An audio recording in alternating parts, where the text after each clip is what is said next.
दोस्तों नमस्कार, मैं अजय पत्रकार। हमास का चीफ अपने ही घर पे मारा गया।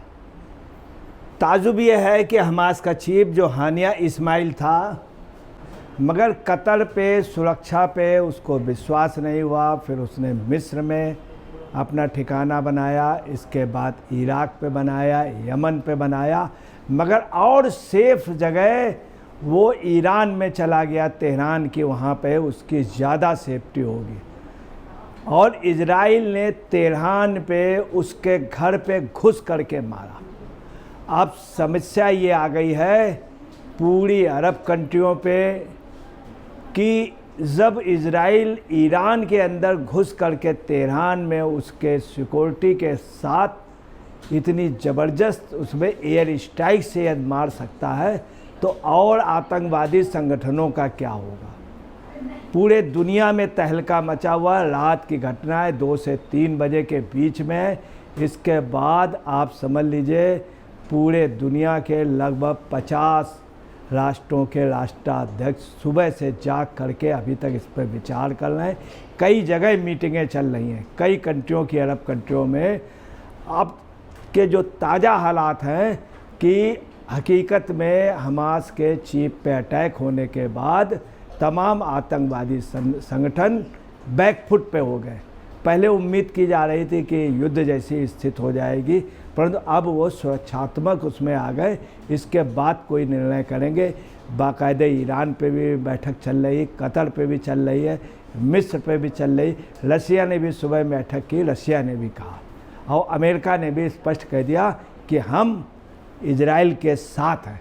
रसिया ने कहा ये एक राजनीतिक हत्या है। वहीं हमास ये कह रहा कुछ भी नहीं हुआ है, ये सिर्फ एक व्यक्ति की हत्या है। इससे संगठन का काम हमास कहीं कमज़ोर नहीं होगा। हमास बदला लेगा। मजहूर ने भी कहा, उनके चीफ ने कहा हम बदला लेंगे, मगर ये साफ है कि बदला अभी थोड़ी देर तक या तुरंत लेने की स्थिति में अरब कंट्रियां नहीं हैं।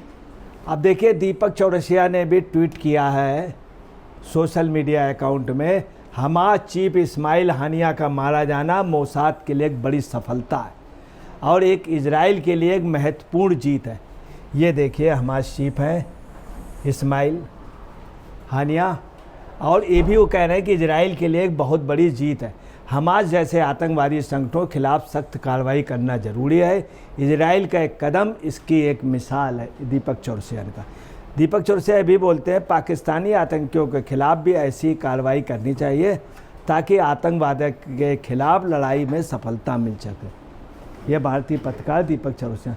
तमाम लोगों का मानना जब ये घटना हुई, अब एक डिमांड उठ रही है पूरे देश से कि भारत को भी कार्रवाई पाकिस्तान के आतंकियों के ऊपर करनी चाहिए। दूसरी तमाम लोगों का ये कहना है, देश के बुद्धिजीवी व देश के चिंतित लोग, उनका कहना है कि अब दाऊद को भी दाऊद के दरबे में घुस करके मारना चाहिए। दीपक चौरसिया ने अपने ट्वीट में ये भी लिखा, दुनिया भर में शांत और सुरक्षा के आतंकवाद के खिलाफ एकजुट होकर लड़ना है।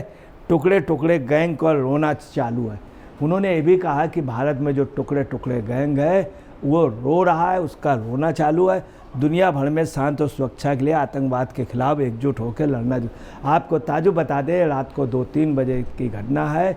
इसके तुरंत ही बाद टुकड़े टुकड़े गैंग के लोग तमाम भारत के राजनीतिक, खासतौर से इंडी गठबंधन के, सुबह तड़के से जाग रहे हैं, इस पर विचार कर रहे हैं और इस पर बयान जारी करने के लिए लगे हुए हैं, परंतु वो खुद नहीं समझ पा रहे हैं। वो खुद दहशत में आ गए जब वो देख रहे हैं ईरान जैसा दहशत में आ गया। अब वो क्या बयान दें, और उनका रोना शुरू हो गया है कि ये गलत हो रहा है और ये हमास जो है एक आतंकवादी संगठन, इसी हमास को सभी लोग अच्छा संगठन बता रहे हैं। इसी हमास को इंडी गठबंधन अच्छा संगठन बताता है, जबकि पूरी दुनिया में हमास को आतंकवादी संगठन बताया जाता है। यही नहीं, हमास खुलेआम आतंकवादी कार्रवाई करता है। आपको बता दें अक्टूबर 2023 में इजराइल पे उसने किया था, काफ़ी लोग मारे गए, हज़ारों लोग मारे गए, काफ़ी लोगों को बंधक बनाया गया और जितनी बुरी तरीके से वहाँ महिलाओं के साथ बदतमीजी हुई वो सब वायरल हुआ। अब देखिए ये आखिरी तस्वीर है, ये आखिरी तस्वीर है इस्माइल हनीया की, आखिरी तस्वीर है ये ईरान की है, तेहरान के पास की। हमास चीफ इस्माइल हनीया ईरान में मारा गया। आरोप इजराइल में घर पर मिसाइल दागी गई।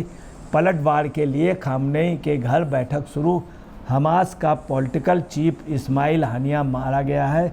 ईरान के Islamic revolutionary guard carp IRGC ने इसकी पुष्टि की है। IRGC ने बुधवार सुबह बताया कि तेहरान में हनीया के घर को रात 2 बजे सुबह 4 बजे भारतीय समय अनुसार निशाना बनाकर मिसाइल हमला किया गया है।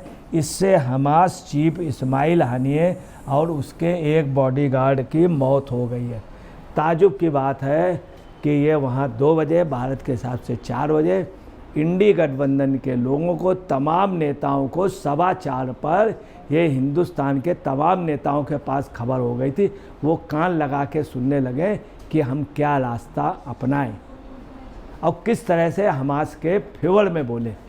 हनीया मंगलवार को ईरान के राष्ट्रपति मसूद पज़ेश्कियान के शपथ ग्रहण समारोह में भाग लेने के लिए तेहरान में था। शपथ ग्रहण में बाकायदे वो आए थे, उन्होंने बोला भी उस पर। हनीया ने, हालांकि अब तक इजराइल का इस मसले पर कोई बयान नहीं आया है, जबकि ईरान ने इजराइल पर हनीया की हत्या के आरोप लगाए हैं। हनीया की देखरेख में ही हमास ने पिछले साल 7 अक्टूबर को इजराइल पर 75 सालों का सबसे बड़ा हमला किया था। इसमें 1200 से अधिक लोग की मौत हो गई थी। ताजुब की बात है, असदुद्दीन ओवैसी, राहुल गांधी व तमाम इंडी गठबंधन के लोग खुल करके पैलेस्टीन का समर्थन करते हैं, हमास का समर्थन करते हैं। यही नहीं, संसद में शपथ ग्रहण के दौरान असदुद्दीन ओवैसी ने कहा था जय फिलिस्तीन। और आपको बताना है सबसे बड़ी बात, राहुल जी भी वहीं थे। राहुल जी ने, इतनी राहुल जी की हिमाकत नहीं हुई कि असदुद्दीन ओवैसी को डांट सकें, उल्टा वो खुद सपोर्ट में है पैलेस्टीन के उसमें और हमास के समर्थन में। जबकि आप देखिए पहला अटैक किया गया था जिसमें 1200 लोग इजराइल के मारे गए थे, पूरी दुनिया में उनकी निंदा हुई, तब भी अपने यहाँ के राजनीतिक दल उनका खुलेआम समर्थन करते हैं। यही नहीं, मोसाद ने भी, आप समझ लीजिए, इसमें मोसाद का बताया जाता है हाथ, और इन सब के साथ ही पैलेस्टीन के हमास वगैरह सब बैठक कर रहे हैं और सभी लोग आगे की रणनीति तैयार कर रहे हैं। अमेरिका ने स्पष्ट रूप से कहा इजराइल पर पलटवार हुआ तो मदद करेंगे। हनीया की मौत के बाद अमेरिकी रक्षा सचिव लॉयड ऑस्टिन ने कहा कि यदि इजराइल पर हमला होता है तो अमेरिकी उसकी मदद करेगा। स्पष्ट रूप से अमेरिका ने कह दिया हम इजराइल के साथ है अगर अटैक हुआ। इस बात से भी अरब कंट्रियाँ डरी हुई हैं। इस्माइल हनीया की मौत पर कई देशों ने प्रतिक्रिया दी है। रूस ने इस राजनीतिक हत्या करार देते हुए कहा कि इसे स्वीकार नहीं किया जाएगा। रूसी डिप्टी फॉरेन मिनिस्टर ने कहा कि ये मिडिल ईस्ट में संघर्ष तेज कर सकता है। रूस ने ये अनुमान लगाया है कि अब संघर्ष बढ़ जाएगा मिडिल ईस्ट में और बहुत ज़्यादा संघर्ष बढ़ेगा। हालांकि वहीं राजनीतिक लोगों का कहना ऐसा कुछ भी नहीं होना।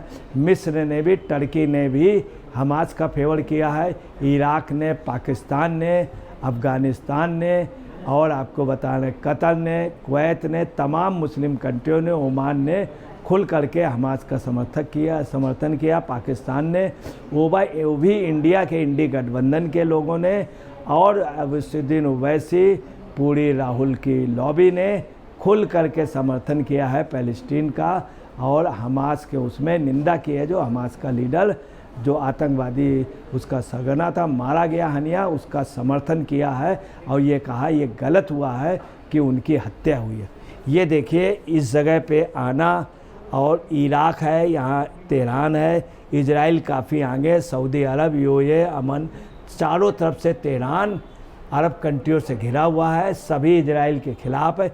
यहाँ आ कर के स्ट्राइक कर जाना तेहरान में ये बहुत बड़ी समस्या है और तेहरान के लिए ख़ास तौर से ईरान की सुरक्षा एजेंसी में प्रश्न चिन्ह उठ रहे हैं। ये देखिए इनकी मृत्यु हो चुकी है अब हनीया जी की, और इतनी दूर आकर के इजराइल, इसलिए सभी मुस्लिम कंट्रियाँ, अरब कंट्रियाँ डर रही हैं। ईरान सुप्रीम लीडर खामनेई के घर पर सिक्योरिटी काउंसिल की इमरजेंसी बैठक हो रही है। ऐसी बैठक बहुत गंभीर परिस्थितियों में होती है। इस बैठक में ईरान के कुदस कमांडर भी मौजूद हैं। ये तस्वीर मंगलवार की है, जब ईरान सुप्रीम लीडर अयतुल्ला खुमैनी के घर पर इस्माइल हानिये और इस्लामिक जिहाद के नेता जैन नवले पहुँचे थे। ईरान में शपथ ग्रहण पे भी शामिल रहे, उनके घर पे गए थे। अयतुल्ला खamenei जी भी बैठे हुए हैं। ये इनकी आखिरी। हमास के विरोधी संगठन फतह के नेता और फ़लस्तीन के राष्ट्रपति महमूद अब्बास ने भी हानिये की मौत पर विरोध जताया है। उन्होंने इजराइल के हानिये की मौत को जिम्मेदार ठहराया। चीन ने 8 दिन पहले ही फतह और हमास के बीच दोस्ती कराई थी। ताजुब यह है कि चीन ने 8 दिन पहले ही फतह और हमास के बीच में दोस्ती कराई थी। इसमें पाकिस्तान भी इन्वॉल्व थी। दोनों संगठनों में जंग के बाद एक साथ फ़लस्तीन को चलाने का फैसला किया गया था। तो ये चीन को और पाकिस्तान को एक करारा तमाचा है, जिन्होंने समझौता कराया था। और ये दोनों देश भारत के विरोध में, इन्होंने हमास के 2 आतंकवादी संगठनों में से समझौता कराया था। अब देखिए, हमास को चलाने वाला जो स्ट्रक्चर है, इसमें ये मेन ये है, जो कल मारे गए आतंकवादियों को सबसे ज़्यादा प्रश्रय यही कमांडर थे। पोलिट ब्यूरो में 15 सदस्यों की बॉडी होती, जिसके मुखिया इस्माइल हानिया थे। और इस्माइल हानिया के नीचे शूरा काउंसिल, जो सुझाव देने वाली बॉडी थी, जो पोलिट ब्यूरो को चुनती थी। वेस्ट बैंक के सामने और कैद सदस्यों के मामले इनके पास थे। मुखिया सलेह अल असूरी थे और मुखिया सलाह कटवी थे। इसके अलावा गाजा के मामले में भी, फ़लस्तीन के मामले में भी मुखिया खालिद मोशाल थे और गाजा के मामले मुखिया यह्या सिकंदर थे। इज़्ज़ुद्दीन अल कसम ब्रिगेड मारवान ईसा मोहम्मद दईफ थे और हमास की सरकार के पीएम इशाम अल दालिस थे। सारा स्ट्रक्चर इनका टूट गया है। अब ये स्ट्रक्चर कैसे खड़ा कर पाएंगे? ये इनको जो सपोर्ट करते थे, जय पैलेस्टीन बोलने वाले ये हैं, और जय पैलेस्टीन बोलने वाले ये हैं राहुल जी के फादर, राहुल जी की नानी, स्पष्ट रूप से माता राहुल जी की दादी स्पष्ट रूप से इंदिरा गांधी कहती थी कि पेलो का यासर अराफात मेरा सगा भाई है, हमेशा कहती थी इंदिरा जी। और ये भी कहते थे, राहुल गांधी भी, राजीव गांधी भी कहते थे कि हमारा वो, परंतु वो आप जो स्थितियां हैं साफ खुल करके समर्थन करते। सिमी अबू जौहरी ने कहा है कि सिर्फ संस्था नहीं मरी है, एक व्यक्ति मरा, बदला लेंगे। वहीं मूसा मजरूक ने कहा है कि हम हर हाल में बदला लेंगे।